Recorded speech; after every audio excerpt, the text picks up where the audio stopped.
Video के अंदर हम देखने वाले हैं कि डेटाबेस के अंदर से हम डेटा किस तरीके से निकाल सकते हैं। पिछली वीडियो में हमने इस रजिस्टर रूट के माध्यम से जाना था किस तरीके से डेटाबेस के अंदर डेटा डाल सकते हैं। अगर आप यहाँ पे डेटाबेस के अंदर आओगे तो यहाँ पे सागर और शुभम नाम से दो डेटा हैं, दोनों ही डेटा को हमें गेट करना है। तो किस तरीके से कर सकते हैं, हमें जब भी डेटाबेस के अंदर से डेटा को गेट करना होता है तो app.get यहाँ पे 4 रिक्वेस्ट होती हैं अपने पास। पोस्ट रिक्वेस्ट होती है डेटा को, डेटा यहाँ पे मैं लिख भी देता हूँ।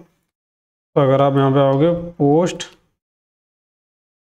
request to and data in database, यहाँ पे get request to get data from database। ठीक है, तो यहाँ पे अगर आप आओगे, यहाँ पे मैं लिख देता हूँ get user data। ये आपको रूट देना होता है कि किस रूट के माध्यम से आप यहाँ पे डेटाबेस को गेट करना चाहते हो। पिछली वीडियो में मैंने समझाया था कि REQ RES वेरिएबल क्या है, किस तरीके से काम करते हैं। जब भी आपको गेट रिक्वेस्ट लगाते हैं तो आप डेटा से गेट करने के लिए, तो यहाँ पे डेटा, यहाँ पे मैं नाम देता हूँ इसको user data equal to await keyword.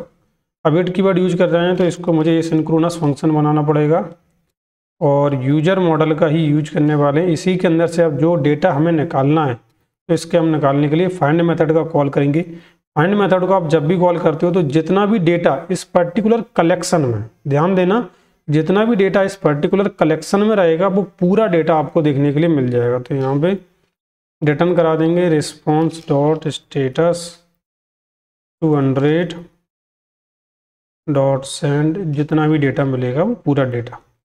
तो अगर आप अभी गेट यूजर डेटा यहाँ पे जाते हो, लोकल होस्ट रजिस्टर की जगह आप यहाँ पे गेट यूजर डेटा करोगे तो यहाँ पे सेंड करने पे आप यहाँ पे देखोगे एक रिक्वेस्ट आ रही है, क्योंकि यहाँ पे पोस्ट नहीं गेट रिक्वेस्ट देना है। तो सेंड के ऊपर क्लिक करेंगे, मे बी ओके,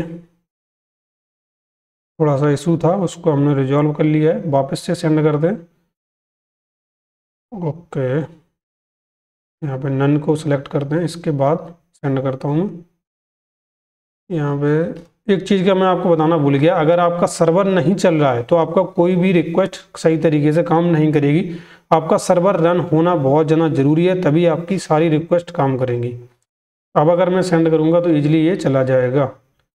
अब यहाँ पे कोई एरर आ रही है, एरर के पीछे रीजन क्या है, response dot send data is not defined, okay.